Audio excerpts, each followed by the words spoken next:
What is up, my Division 2 peeps, and welcome to the Build Junkies channel. Today, we're going to step away from build videos for a second and take a look at a game mode that is not used by a lot of people, and that is the hardcore game mode. Now, for those of you that don't know what hardcore is, it is a mode in which if you die, you die.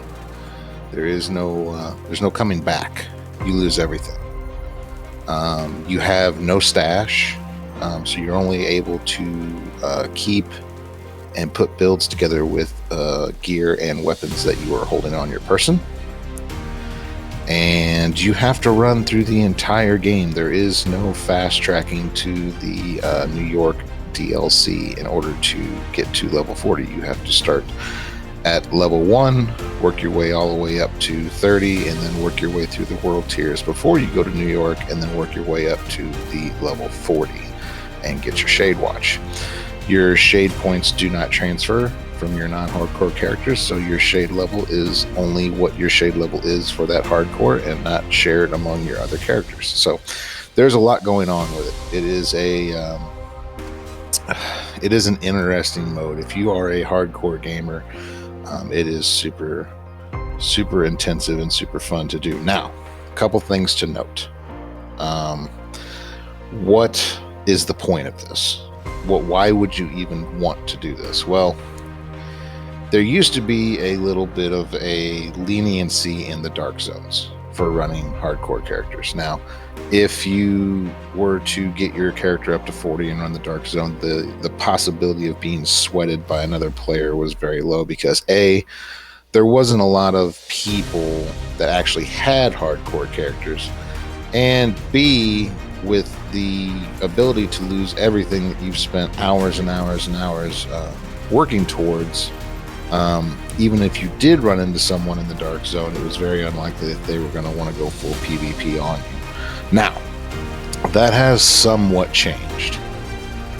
There are actually hardcore clans out there, and then there are hardcore clans and hardcore players that are nothing but PvP sweaters. Unfortunately, that is the ability to go in there and just feel relatively safe, other than potentially dying from NPCs, is kind of a thing of the past. Now, one of the interesting scenarios is there is some accommodations that are only available to you by playing through hardcore. So if you're a completionist like myself, at some point you're going to want to be able to run through on hardcore and try to get some of those commendations that you can only get by running hardcore. The other thing is it's another challenge, folks. It's a way to go in there and just prove, how diehard you are for this game. So tips and tricks wise, let's look at that for a second. Like I said, you can't transfer anything from other characters to this character. The stash does not exist for hardcore, but there is a couple workarounds and tips and tricks that I've learned through my time playing in hardcore. One of them is if you do collect stuff in the dark zone and you extract it, that particular aspect of the stash is available to your hardcore. So whether you would do it on the hardcore character itself or you do it in the regular in your regular character, if you extract anything that you have extracted but you have not pulled out of the deliveries portion of your stash, is available to your hardcore character. And so is your countdown points.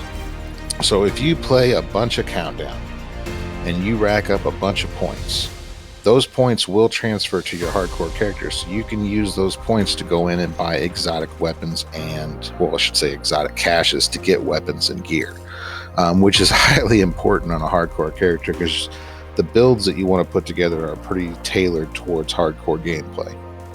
And that also is the same with season reward tracks, stuff like Hollywood and Golden Bullet, the reward tracks for those. And then obviously your time trial reward tracks as well. All of that stuff will transfer to your hardcore character if you don't open it or collect it on your other characters. So things to remember in order to try to get some good gear, possibly some exotics. Those are some tips and tricks that are very handy when you've got your hardcore leveled up to 40 and you're just trying to the builds together for it. Second thing is builds. As you see here, I'm running a skill build. That can be sketchy at times because you are squishy, but it is the easiest way to farm. Typically in hardcore, I farm on challenging. I don't play challenging very much in regular gameplay, but in hardcore, I typically farm on challenging. The other, like if you're wanting to do a DPS shield build kind of thing, the other thing that you got to remember is armor regen. Armor regen is your friend with hardcore.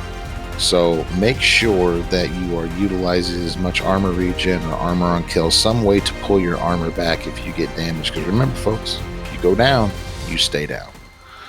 I hope you guys enjoyed a little bit of the hardcore gameplay here. I hope you found that these tips and tricks can help you if you decide to put a hardcore character together. And by all means, let us know what you think in the comments below. Please hit that like, subscribe, and ring that bell for notifications on future videos. We do appreciate you guys, and we hope you're having a safe and wonderful day, and we'll see you in the next video.